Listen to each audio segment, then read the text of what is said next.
ఓం నమో భగవతే వాసుదేవాయ. ఆత్మబంధువులందరికీ నమస్కారం. 255వ నామం సిద్ధి సాధన. సాధకులు సిద్ధి కోసం చేసేటువంటి సాధన కూడా ఆయనే, తానే అయినటువంటి స్వామిని సిద్ధి సాధనుడు అన్నారు శంకరులు.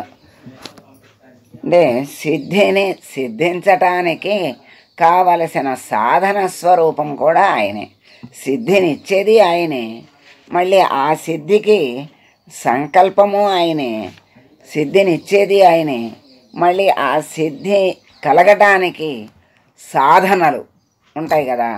దాన్ని ఏదైనా పొందాలి అంటే దానికి కొన్ని సాధనలు ఉంటాయి.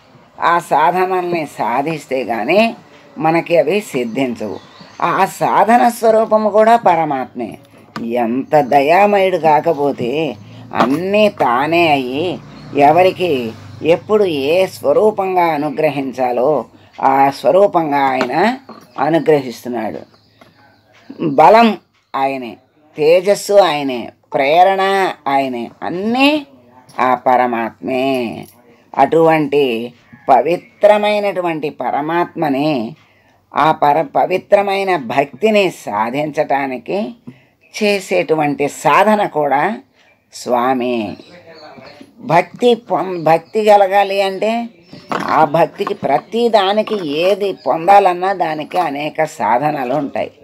ఆ సాధన స్వరూపము తానే అయ్యి మరి భక్తులకు తాను సాధన స్వరూపంలో అందుబాటులోకి వచ్చి సాధన చేయించి సాధించి పెట్టగలిగేటువంటి మరి పరమాత్మ దయామయుడు, సిద్ధి సాధనుడు ఇక్కడ మనకి దర్శనమిస్తున్నాడు. దానికి ప్రతిదానికి బలం కావాలి, దేన్ని సాధించాలన్నా శక్తి కావాలి, మరి ఆ తేజస్సు కావాలి, ప్రేరణ కావాలి. ప్రేరణ లేకపోతే ఏ పనికి ముందుకు రాలేము, ప్రారంభించలేము, చెయ్యలేము.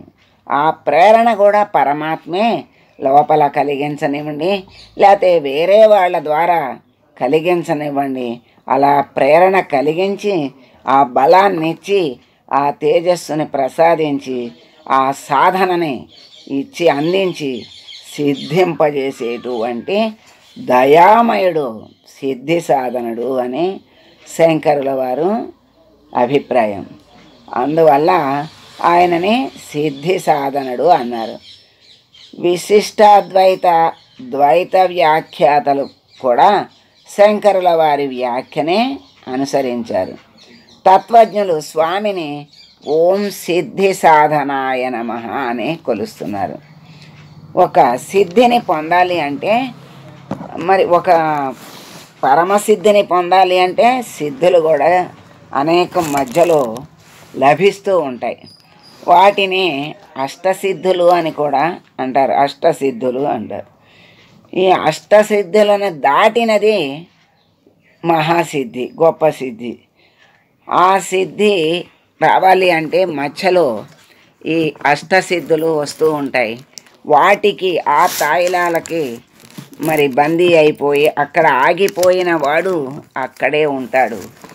వాటికి లొంగకుండా తన లక్ష్యాన్ని చేరాలి అని దీక్షగా ప్రయత్నం సాధన చేసేటువంటి వాడు ఆ లక్ష్యాన్ని చేరుకుంటాడు, పరమసిద్ధిని పొందుతాడు.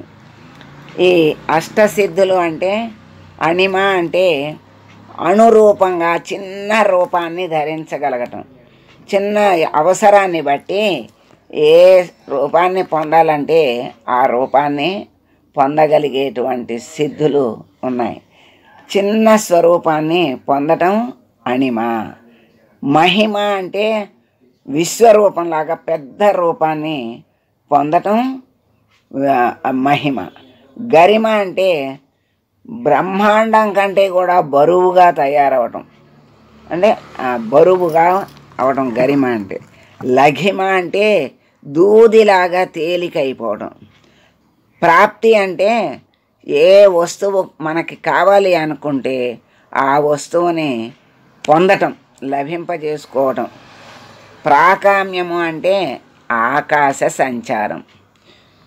ఈశిత్వము అంటే సమస్తానికి అధికారి, సమస్తాన్ని కూడా మరి తన అధీనంలో ఉంచుకునేటువంటి వాడు. ఈశిత్వము అంటే అధికారము, అధికారిగా ఉండి అన్నిటినీ తన అదుపులో ఉంచుకోవడం. వశత్వము అంటే సమస్త భూతజాలాన్ని కూడా లోబరుచుకోవటం. ఇంకా ఆ సిద్ధి ఉంటే మనకి లొంగనిది అంటూ లేదు. ఏ జీవైనా ఏదైనా కూడా అందుబాటులో లొంగిపోయి ఉంటుంది. దేన్నైనా వశం చేసుకోగలిగేటువంటి శక్తి ఉంటుంది. ఇవి అష్టసిద్ధులు అంటారు. ఈ సిద్ధులు మనకి మరి ఆ మహా సిద్ధి కోసం, పరమాప్త ప్రాప్తి కోసం, పరమానంద సిద్ధి కోసం ప్రయత్నించేటువంటి వాళ్ళకి ఈ సిద్ధుల్ని ఇస్తూ ఉంటాడు పరమాత్మ. ఇప్పుడు తపస్సు చేసేటువంటి తాపస్సుల యొక్క తపస్సుని భగ్నం చేయాలని అనేక ప్రయత్నాలు జరుగుతూ ఉంటాయి. అంటే వాళ్ళ యొక్క నిష్ట ఎలా ఉంది, వాళ్ళు మళ్ళీ ఈ కామక్రోధాలకి లొంగిపోతారా, లేకపోతే మరి నిలబడి సిద్ధిని పొందుతారా, లక్ష్యంగా పెట్టుకొని నిలబడతారా అని అనేక పరీక్షలు జరుగుతూ ఉంటాయి. ఇవన్నీ కూడా పరమాత్మ ప్రసాదించేటువంటి సిద్ధులే. మరి పరమ లక్ష్యానికి పరీక్షలే ఇవి. ఎందుకంటే దానికి అవి మన వశంలో, ఇప్పుడు సాధించుకున్నటువంటి వాడి వశంలో అయ్యి ఉంటే పర్వాలేదు. వాటికి వశమైపోయాడు అనుకోండి, మరి లక్ష్యాన్ని చేరలేడు.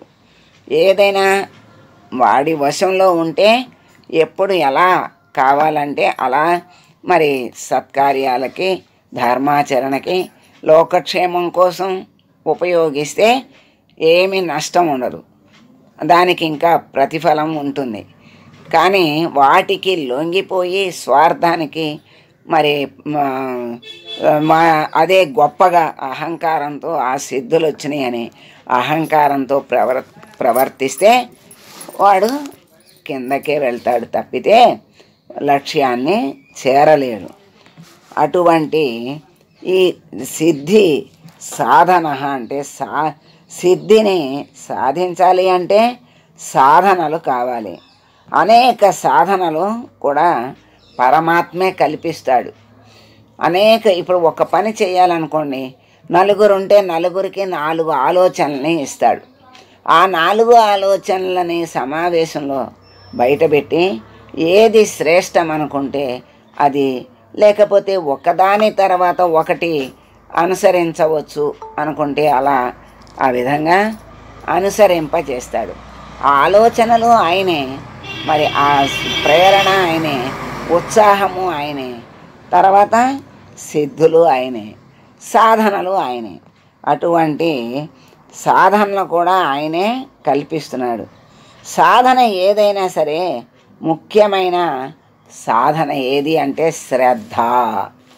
శ్రద్ధ అనేది ఉంటే దాన్ని లక్ష్యం చేరే వరకు దాన్ని వదిలిపెట్టడు.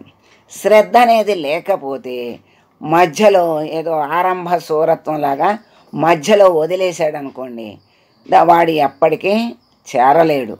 అందుకని శ్రద్ధ ఉండాలి, భక్తి ఉండాలి. ఆ శ్రద్ధాభక్తులే పరమాత్మ దగ్గరకు జీవుణ్ణి నిస్సంశయంగా చేరుస్తాయి.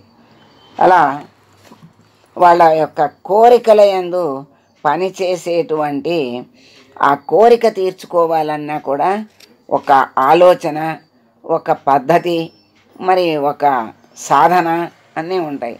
అవన్నీ కూడా ఆయనే మనకి కల్పిస్తున్నాడు.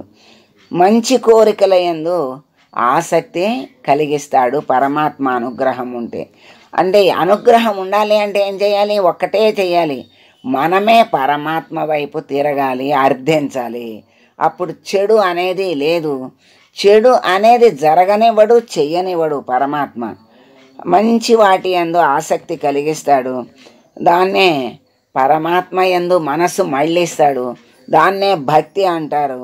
ఆ భక్తితో చేసేటువంటి పనులు అందరితో ప్రేమని పొందుతారు, అందరినీ ప్రేమగా చూస్తారు.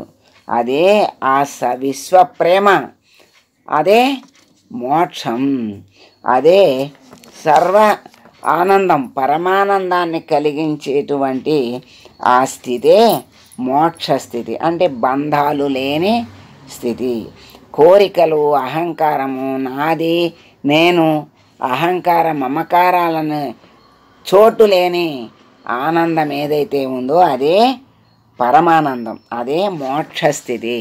అటువంటి మోక్షస్థితిని పరమాత్మ కలిగిస్తాడు కనుక అట్టి మోక్షాన్ని కలిగించే సాధనం ఇచ్చినవాడెవరు అంటే మళ్ళీ ఆ నారాయణుడే ఇచ్చి ఆయన సిద్ధి సాధకుడు అవుతున్నాడు.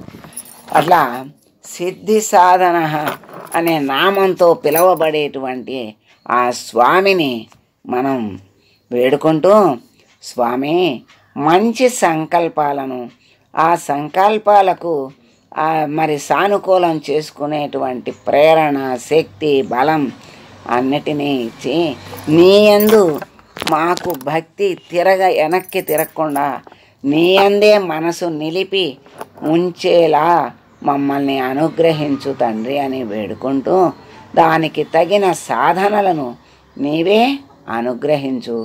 నీ దరికి ఆ సాధనలతో లక్ష్యాన్ని చేర్చి నీ దరికి చేర్చుకో స్వామి అని వేడుకుంటూ మంగళం పాడదాం.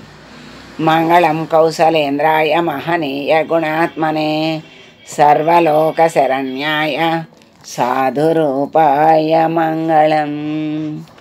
ఓ